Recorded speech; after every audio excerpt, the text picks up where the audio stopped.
Yeah, hello everybody again to our last presentation. It's great to have somebody from the United States again, as I know it's quite early in the morning, so I hope you had your coffee and breakfast, Sandra. I already was introducing you as a kind of a person who is already for very long in CSR sustainability, but now very much focusing on transformation, not only on the micro level, but on system change. How can we really change our economic system towards more life-centered approaches? And I also introduced you that you give a kind of a perspective also for the future. Where will the journey go? We heard a lot about German and European examples. So we are very well developed already in the field of sustainability, but are very curious what you as a very renowned scientist and academic will tell us. Give us some food for thought, because as I said, this is the last presentation and we are very happy to listen to somebody as profound as you are. Thank you very much. Well, thank you, Renee. I'm thrilled to be here. I always enjoy this conference. As you noted, I've been thinking a lot over the last bunch of years about system transformation. Today, I'm actually going to talk about art and leadership and transforming this, what's called a social imaginary. And why do we need transformation? Well, great. My slides are not working here.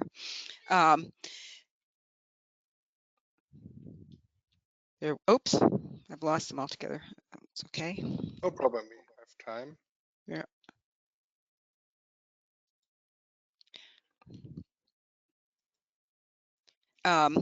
So I was saying I'm going to talk about art, and I really need the slides to be working. So hopefully we can get them going here. Can we help with the slides, maybe? Yeah, I think that Saskia is in the background here trying to help. So let me just talk a little bit while we're getting the slides to go here about art. Art is a vehicle of commonality. It brings us together and it illuminates unspoken rules, values, truths, and the priorities of a culture. And in fact, art can help us shape what anthropologists call as social, the cultural mythologies that shape our world and help us to sort of figure out who we are in this world. And in narratives and stories I've been particularly focused on over the last several years, they are the foundation of our cultural mythologies. Thank you. Storytelling is a powerful way of putting our ideas into the world, and it's related to our mindsets, how we think about the world. And Donella Meadows, who's the famous systems thinker, tells us that the mindset, the paradigms that we use, the stories that we tell ourselves basically, is fundamental to affecting system change. She says that, in fact, narrative paradigms are the most powerful lever of change. Well, we know we need change because we're facing multiple crises. Some of them are existential crises.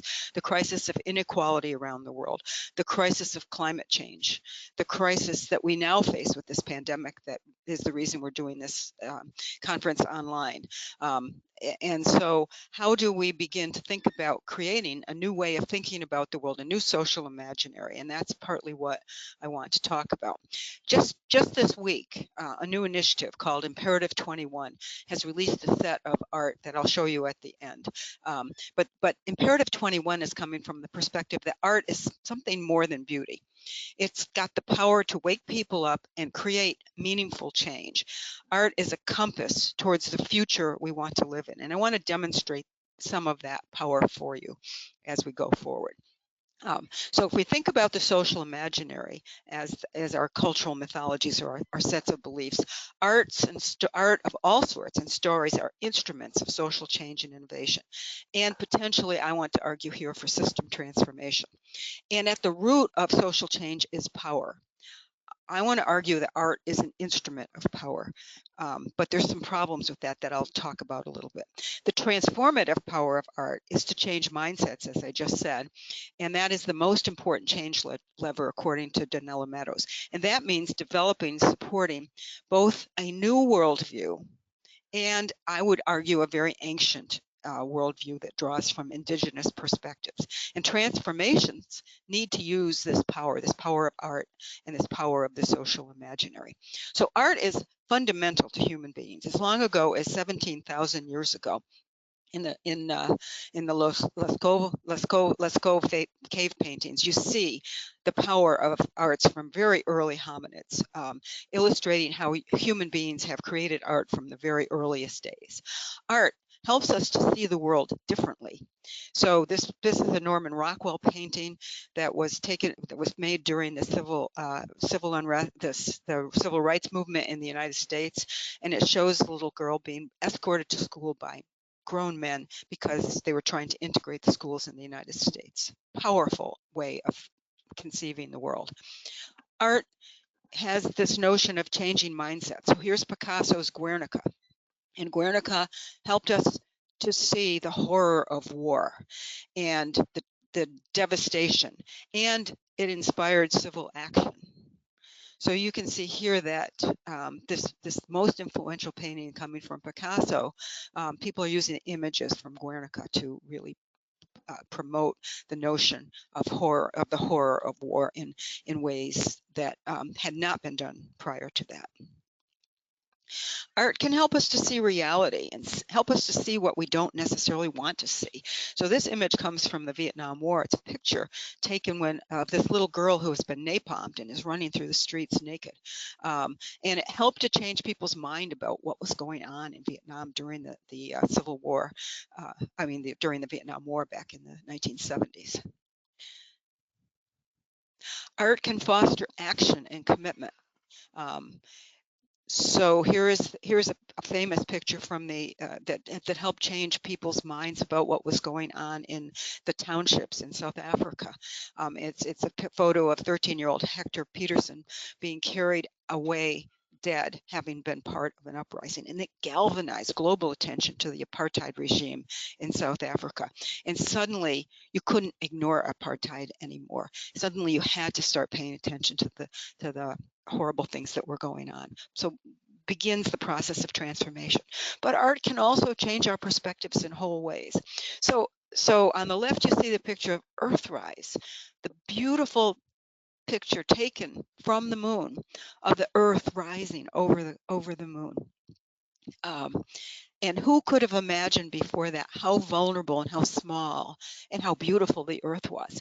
And on the right, you see the picture of what's called the blue marble, and that's the first picture of the Earth taken from space. And what you see in this picture is what you don't see.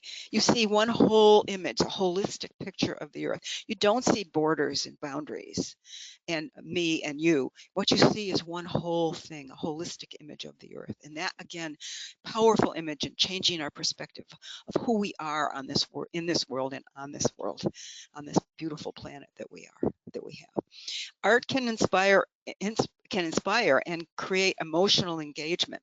So when this picture, a portrait of Michelle Obama, was placed into the National Museum of Art in the United States, she stated, "I'm also thinking about all the young people, particularly girls and girls of color, who in years ahead will come to this place and they will look up and they will see an image of someone who looks like them hanging on the walls of this American institution."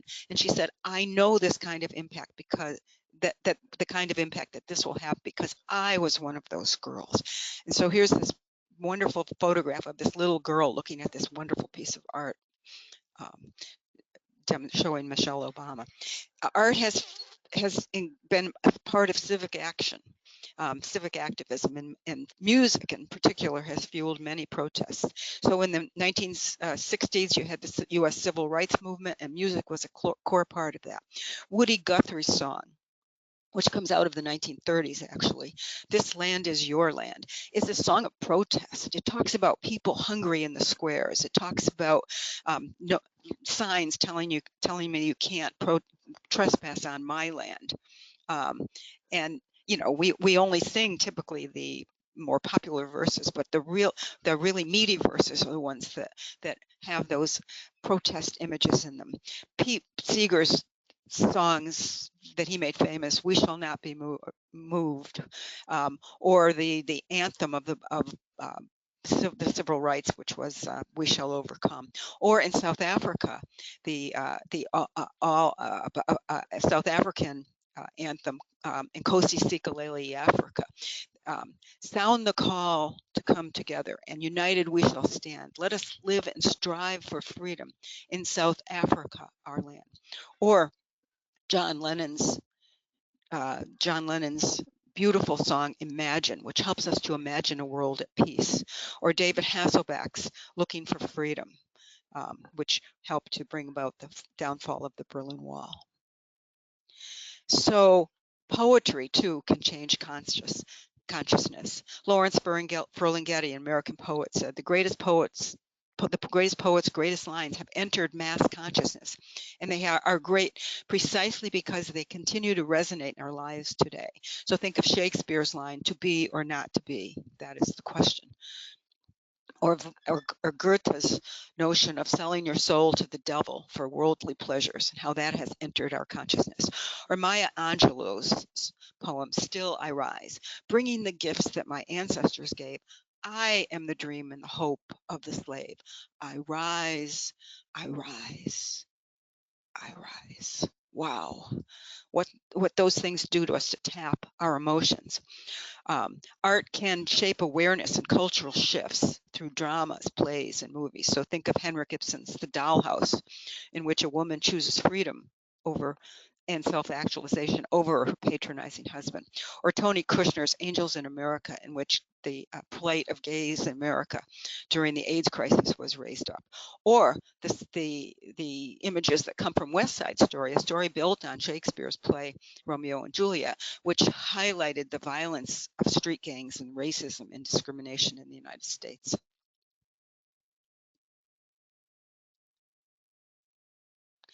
Art can help us to remember and show reality. And there's collective art. The AIDS Memorial Quilt is the world's largest piece of community art. There's also huge sculpture art like the Holocaust Museum in Berlin, which gives you a visceral experience of the Holocaust that cannot be felt in any other way, I don't think. There's street art in Valparaiso, Chile, which is amazing. I was there last fall when the violence broke out there, actually. There's the Heidelberg Project in Detroit, Michigan, building and sustaining community through art. Art is powerful. It taps emotion, imagination, connectedness, and energy. It can help us to see and to hear, to know and to understand. It can persuade us, sometimes subtly, sometimes not so subtly. It inspires new worldviews, new mindsets, new paradigms, just what we need for a new social imaginary to bring about change. It can help us shift culture and tap emotion. Herbert Marcuse said, art cannot change the world, but it can contribute to changing the consciousness and drives of the men and women who could change the world. That's what the social imaginary is all about. Why is that? It's because artists are forerunners, they're shamans, they're seers. They're seers for creating new social imaginaries. They see what other people can't yet see. Fabiana Rodriguez says, artists are central, not peripheral, to social change. Artists don't think like policy folks, she says. They don't think like organizers, and this is a good thing. They think big, visionary ideas.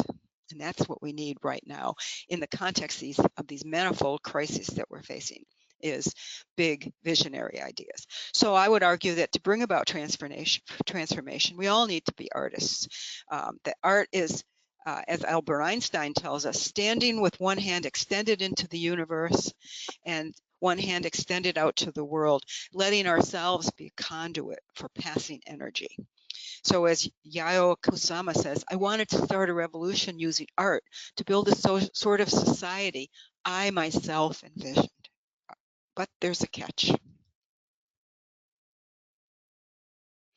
Artists and Easterners Southern people, indigenous people, tend to be more right brain.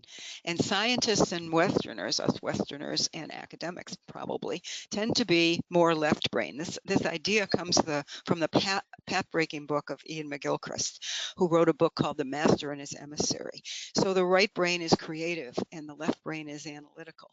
And the Western culture, McGilchrist argues, and Jeremy Lent also argues, and I have argued also, has picked up this analytical orientation, and we need to be able to begin to integrate that analytical orientation with the more holistic, creative orientation of the right brain. It seems to me that right brain people, left brain people, are more willing to wield power in whatever ways they can. And they'll do that to achieve their ends. So we have the dominance of the Western world, as Lent argues. We have what Rianne Eisler calls dominance cultures, dominator cultures, versus the kinds of partnership cultures that are built on more holistic, more feminine, in a sense, ways of thinking. The left brain, with its analytic, fragmented, atomistic, positivist thinking, is linear, and it's part of the core part of the reason that we are ecologically and socially in trouble. That in a very linear narrative that we have around economics that leaves us in trouble. Whereas the right brain is holistic and artistic and intuitive. It's systems oriented. It brings us to a very different way of thinking about the world, a more emotional, intuitive, and subjective world, the world of the artist. So there's implications for power and social change here. Artists and shamans, Eastern people, indigenous, Southern females functioning from the more systemic, holistic, right brain orientation. For them, using power does not necessarily come naturally. And there's a need to learn to use power, including the power of art. In order to bring about the kinds of system transformations that are life-oriented that we need. We all need to create a new social imaginary and collectively build a flourishing world. And here are 3 initiatives that I've actually been involved with that are all attempting to do that. One is called We All. It's the Well-Being Economy Alliance. It's very aligned with all the new economics, the new thinking in economics that's trying to, in a sense, displace the current economic narrative that tells us about things like free markets and selfish human beings and the environment doesn't matter and there's no such thing as society. What? That's just crazy. There's the Humanistic Management Network, and there's an initiative that I've been working with since May that comes out of the SDG Transformations Forum called Bounce Beyond, which says, hey, we shouldn't try to bring back the old system. That old system is what got us to the trouble that we're in today. It's what has created the problems that we're facing. We need to figure out ways to bounce beyond this current system by connecting and amplifying and integrating what's happening to bring about these new economies. So that kind of new thinking, this artistic way of approaching the world, happens in multiple ways, through scholarship, through art, through co-creation, by claiming the power of collective thinking. And art needs to help us to do that. So what is a social imaginary? Well, I alluded to this earlier. Social imaginary, the idea comes from Charles Taylor, and it is really the deep cultural mythologies of what we tell ourselves about who we are and what we are in the world. And it tends to be carried in images and stories and legend through the common expectations that are shared by large groups and whole societies. It creates a common understanding to make possible our actions, our attitudes, our widely shared sense of who we are and our sense of self and what is our place in the world and what is our agency in that world. New social imaginaries help people to improvise and be inducted into new practice, according to Taylor. They redefine the contours of the world and help us make sense of the moral order of the world in new ways. So art and the social can powerfully be used to create a new social imaginary by creating stories and narratives that inspire, by creating sculptures and paintings and photos and poems and installations that tell a new story, that move us away from fear and dominance-based stories and images. Even I would argue Joseph Campbell's, the great mythologist, hero's journey needs to be revised in favor of collective heroes and inspirations about not a world of desperation and fear, but a living world that we all are part of, that integrates us back with nature the way our indigenous forebears knew and still know to this day, that we are connected and interdependent with nature. And indeed, that physics is now telling us is also the case, that we are of and part of nature. We are not separate from and dominating of it. So what might be this new imaginary? Well, as I said earlier, it's both the new thinking, a new way of, particularly I think, thinking about creating a new narrative for economics. I just published a paper that tries to reframe economics around principles of stewardship and connectedness and the like. I'm happy to share that paper. It's an open access paper with anyone who's interested. It's an indigenous and Eastern Southern perspective integrated with our Western perspectives. It is more right-brained and more holistic and systemic. In fact, it takes an integral, what Ken Wilber calls an integral perspective, in that it integrates both left and right-brain thinking. It's a both and way of knowing. So Wilber would tell us that we have that most disciplines come from one of four quadrants in his little 4-quadrant model. One of those quadrants is individual, subjective experience, so psychology, things like that. Another would be collective subjective experience, so sociology and the like, cultural studies and the like, and that's the right brain way of thinking, whereas the left brain more way of thinking is the objective, individual, can study the brain through neurology and by dissecting it and the like. Okay, and the individual collective. So I could study what the difference between human brains and animal brains might be in a scientific sort of way. And we can understand that this new imaginary is based not in Newtonian physics and linear thinking, but in quantum physics and quantum consciousness, which is very strange in some ways. There's a wonderful book about quantum consciousness by Wendt that I would highly recommend to people who want to follow up on that notion. So new stories and new social imaginaries, to my mind, need to be about a living systems narrative. We are of this beautiful world, this blue marble that we see. That's what James Lovelock calls Gaia, the living world. It's not a dead planet, it's a living world. And in fact, there is some thinking that these days that there's consciousness throughout the universe at some level. Physics, these sort of way out physicists are telling us that the core of all that we know may be some primitive form of consciousness. So how do we create a world we want to live in? Societies and economies that are built on principles, not for just what makes money, but what gives life, what gives us real wealth. When we go back to the root meaning of wealth, which has got to do with well-being and wellness and wholeness, that gives us dignity and well-being for all, including non-human beings. Because too often in the Western world, we think that nature is there only for our exploitation and our use. Well, nature has worth in and of herself. And I was thinking last night, I woke up in the middle of the night last night thinking about the fires that are going on in the western part of the United States. And it was like the fires spoke to me and said, we're mad and we're giving you humans a lesson here. Or COVID, we could take the lesson coming from nature of COVID. We're doing something that we need to change. And that's why transformation is necessary. It would be an earth and nature centric, not a human centric or business centric way of thinking about the world. And it would recognize the potentiality that there's spirit or consciousness at some primitive level in all.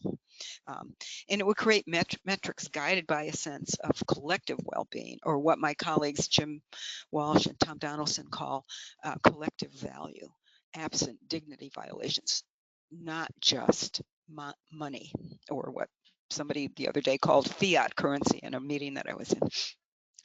So I would argue scholarship is art too. As scholars, we can be shamans, detectives, and artists. When we're doing work that matters, we're asking big, good, fabulous questions that help us to really engage with these kinds of issues.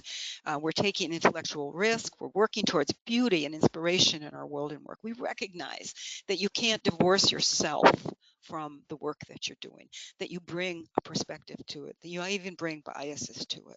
That's what we're talking a lot about, the sort of cultural biases we have in the United States these days around issues of racism. Then we need to take holistic perspectives as opposed to just scientific, fragmented, atomistic types of perspectives. And good scientists do take these holistic perspectives, and we're using that kind of both and thinking. So art and heart shape cultural values. I'm going to argue we need to tap our inner shamans and think like an artist from the heart, doing the healing, connecting, and sense-making work that serves the world. It's heart, it's not just head. The painter Marc Chagall once said, if I create from the heart, nearly everything works. If just from the head, almost nothing. So again, go back to where I started with imperative 21. Just think for a minute about these images. These are the images that they are putting out into the world starting this week, moving from net worth to well-being for all, moving from free markets to free and fair markets, or I call them equitable markets in my paper, moving from minimum wage to living wage, moving from, I can't read that, sorry, to fragmented power to distributed power, from a winner-take-all society to shared prosperity, from exploiting nature to a regenerative way of viewing nature, from exclusion to inclusion, from neglect to respect, from a male-dominated world to a gender-balanced world. It's both and, it's not either or, and from being disrespected to being respected. So from that, I'll stop there. Yes, that's me.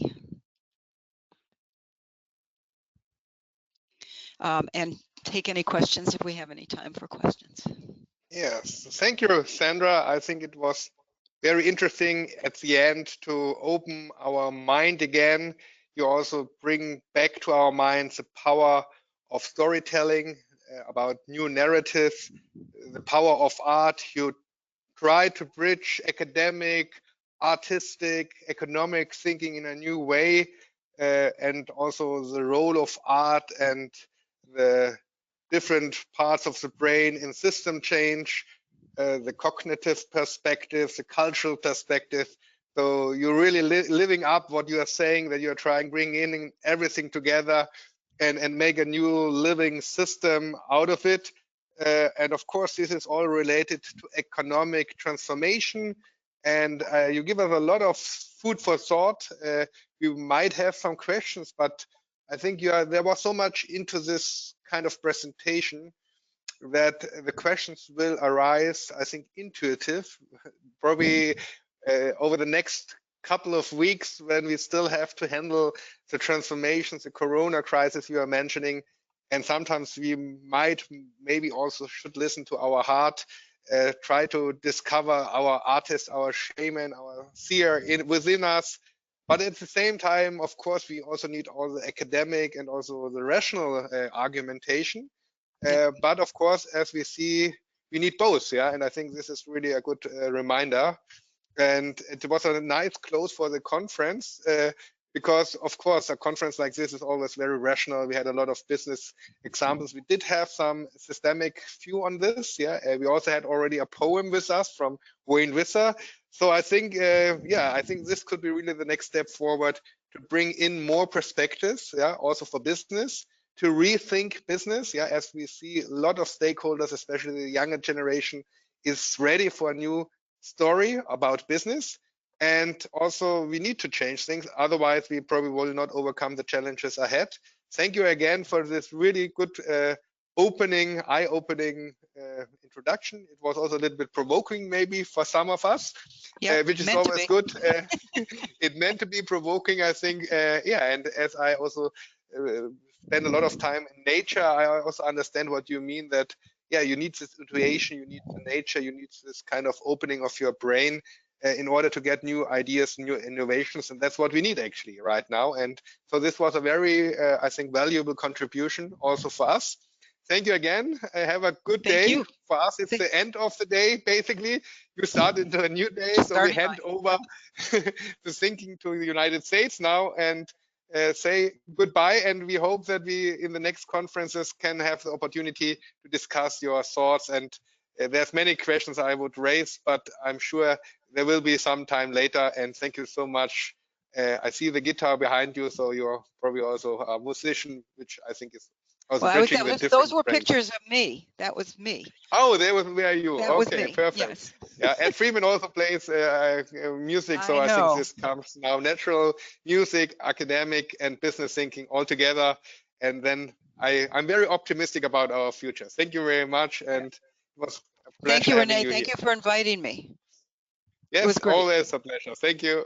Bye. Bye.